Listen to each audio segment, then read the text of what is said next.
Welcome back to Advancing with Amy, where we dive into personal stories of resilience and empowerment. I'm your host, Amy, a mental health warrior and neurospicy mama. And today's episode is a powerful narrative of overcoming challenges and embracing independence. We have the incredible Marlee Kivens joining us. Marlee lives with spina bifida, a physical disability.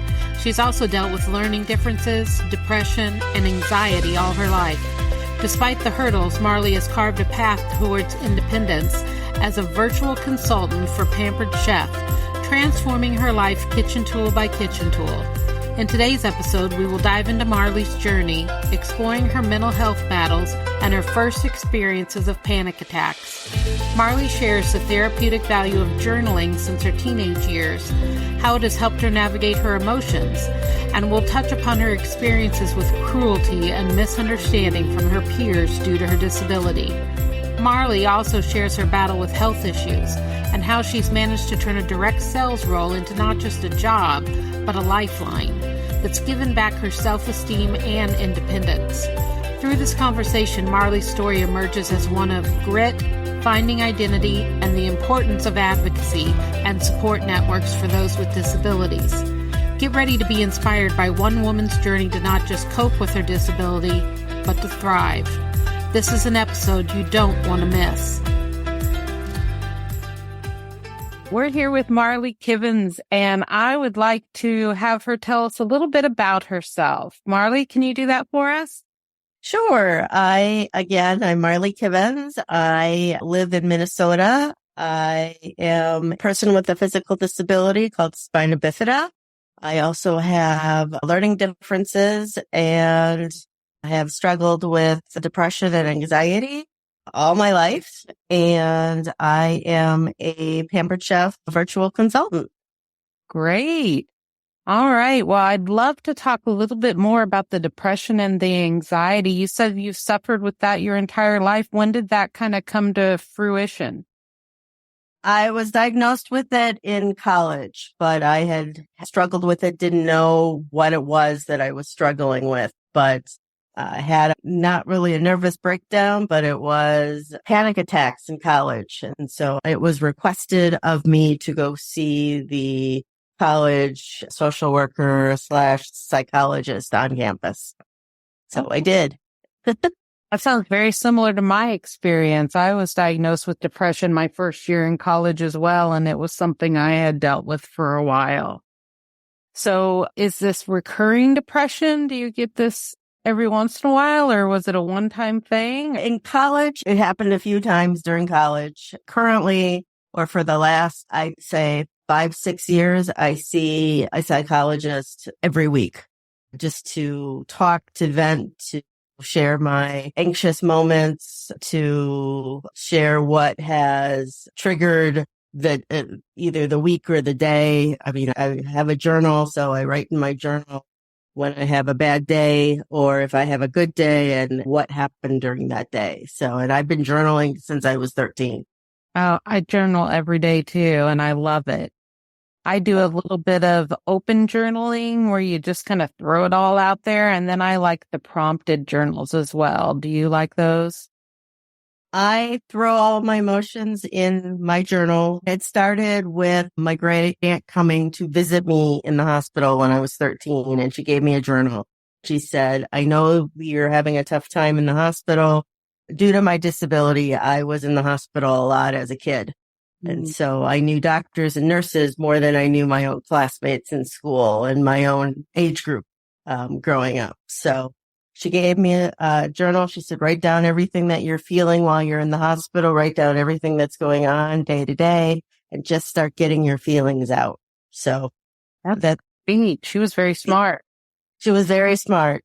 She was one of my mentors growing up. And yeah, I miss her. She passed away of Alzheimer's a few years ago. So, oh, I'm sorry. It happens. It runs in my family. So, I hate to say it, but I'm getting used to it.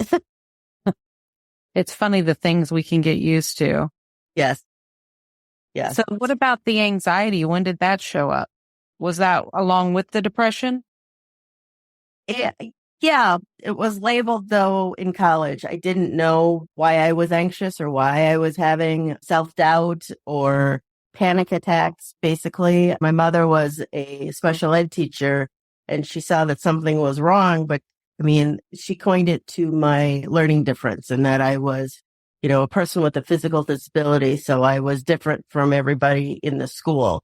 And my mother was also in the school district. So I was labeled as Sharon Kivens' kid. I was Wendy Kivens' sister. I didn't have my own identity. I was somebody else.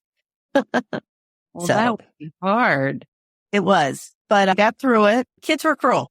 So, I mean, as a person with a physical disability, kids were very cruel growing up. They didn't understand what being a person with a disability was. They didn't ask a lot of questions. They just pointed and stared and made fun. So, wow, I'm hoping things have changed and it isn't that way, during this time period. Right now, things are great. I mean, with my disability anyway, I have a good circle of friends. I have been going through a lot of health issues the last 11 months. So I've really stuck to home and done my business. I mean, I started doing my business from home years ago before the pandemic, but I'm really focused on doing business from home. You find that to be therapeutic as well, staying home and working on something you enjoy? Yeah. And I also have home care that comes in because of all of the medical issues that I have had since April of last year. I have a nurse that comes in, I have OT and I have PT. So until I'm discharged, I really am not supposed to go anywhere. Right. I actually am a social worker during the day and I work with a lot of intellectually and developmentally disabled members. Okay. And set up those kind of services in the home for them. Got it. Well, they set up the services while I was in the hospital back in April, and I've been discharged and re-entered the system and discharged. It's a roller coaster, but thankfully you get to be at home more than in the hospital now, right? Yeah. I mean, I've been in the hospital 5 times since April. So it's been a struggle, but hopefully we are on the becoming healthier. Good. It's on the upturn, the upswing. Yes, that. Couldn't think of the words. There and I was like, oh, upswing. Upswing. Yes. It's been a long journey the last 11 months. So I'm hoping that the current tests that I've just gone through, a couple more that I have to go in April, they'll finally figure out what's causing all of the issues and hopefully be able to either give me meds or if there's surgery or whatever it is that they have to do to fix the problem. Just fix it, right? Just fix it. Well, I hope they find out too. Yeah. Well, what do you do other than journaling to kind of stay on top of the anxiety and depression? I just try to stay busy because if I have a lull in my day, then I start talking negative and I have to reprogram. I have to change the mindset and I have to change the language that I'm telling myself that, that things are going to get better and my health will improve. It's just, they don't do a lot of testing with adults with spina bifida. It's focused on kids. So I am the guinea pig for the adults. I'm one of the oldest people living with my type of spina bifida. Yeah. What kind is it? It's myelomeninger, but I'm in between different levels. I mean, I've been labeled with myelomeninger, but I have everybody has their own journey, but I seem to have medical issues than the typical person with myelomeninger. Okay. So I've been the guinea pig for a while. I'm in the medical books. Oh, wow. Yeah. So tell me, does the Pampered Chef give you something to focus on then, or? Yes. I started with Pampered Chef 9 years ago. I'll give you a little bit of history. About 9.5 years ago, I had a PCA, personal care attendant that was here helping me create all of my meals because I couldn't lift the box store cookware or bakeware or use the prep tools because I have hand issues as well, due to arthritis in my hands and just neurological issues because of the spina bifida. So I had a PCA here once a week creating my meals and putting them in the freezer and the refrigerator for me. so that I had food to eat. And she would also take me to the grocery store so that we would buy groceries. This was before Instacart and all of the delivery services that were available. And about 9.5 years ago, a friend had a Pampered Chef in-home party, and I had never heard of Pampered Chef before. It was an in-home party where there were different stations where you play with the tools and make the recipes with your friends that were there. So I tested out many of the tools that were there, found out how user-friendly they were and how lightweight they were. And I ended up taking home a garlic press. That was the first piece that I ever purchased. Started buying a little bit more and a little bit more. And within a month of going to that party, the person that had the party asked me to join his team.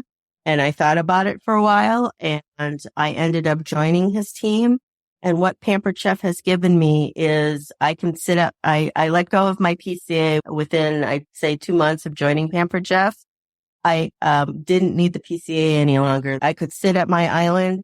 I could create all the food that I needed to create. I could prep the food that I needed to create without any issues. I could move pots and pans from my island to my stovetop to wherever I needed to move it.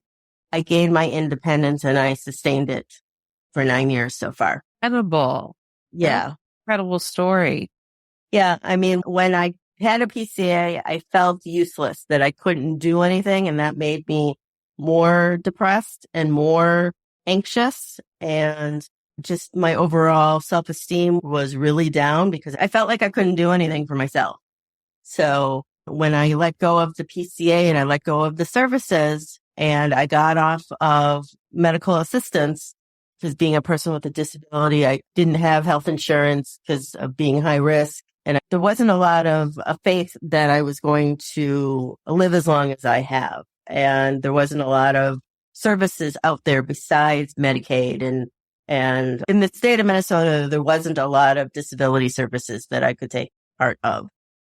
And also psychological services for people with disabilities. It just wasn't here in the 80s and 90s. So things have really changed thus far, but have a long way to go.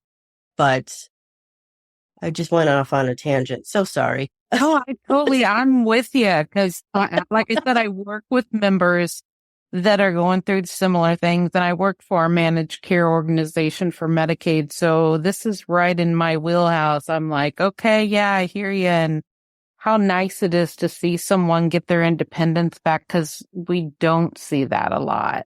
Right. I mean, I am on Social Security disability.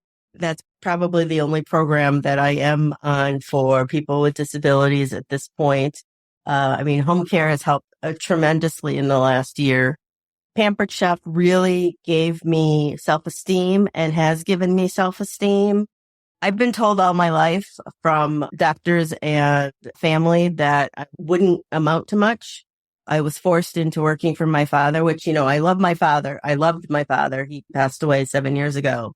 But I mean, I started working with him from the age of 8, sweeping his floors, and then worked my way up into the business because my parents didn't think that I would be successful in the mainstream world as a person with a disability. So I ended up being my father's right-hand person.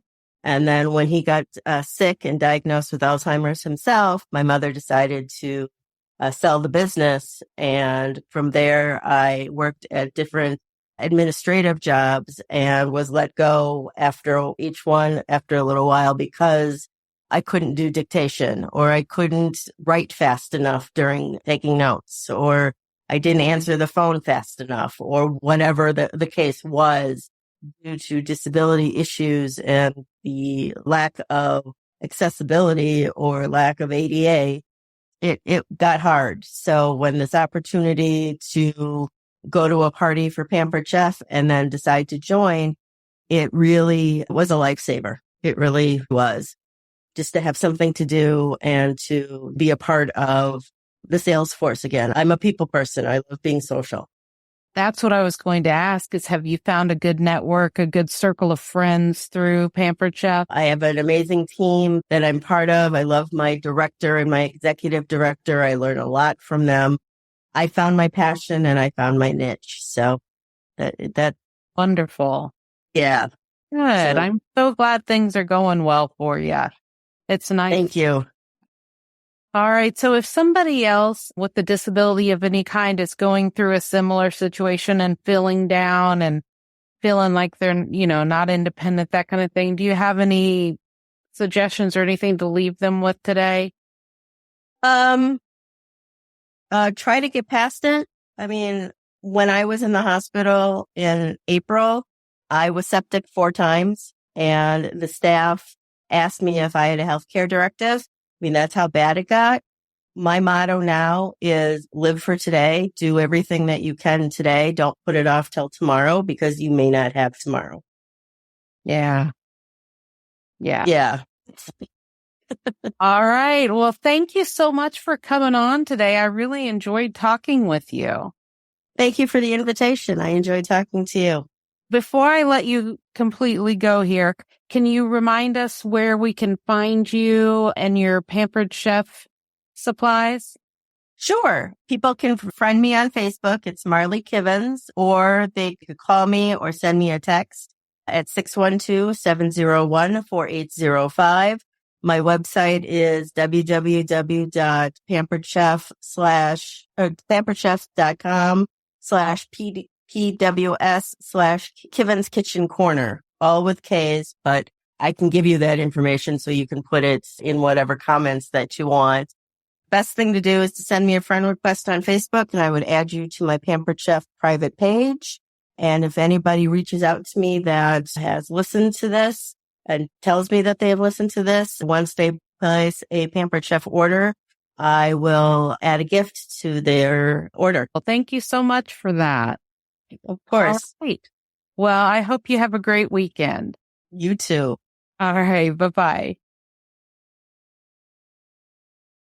And that wraps up another inspiring episode of Advancing with Amy. It's guests like Marlee who remind us of the incredible journeys individuals take and the strength they find along the way. If Marlee's story has resonated with you, I encourage you to explore her Pampered Chef journey and perhaps find tools that can also empower you in your everyday life. Visit Marlee's website. I'll post that in the show notes. And for a special bonus, remember to mention you heard her story here. Also, don't forget to reach out to Marlee on Facebook. Now, if you're enjoying our podcast, please take a moment to subscribe to Advancing with Amy and share this episode with a friend who might appreciate our conversations. Thank you for listening, and keep advancing, warriors.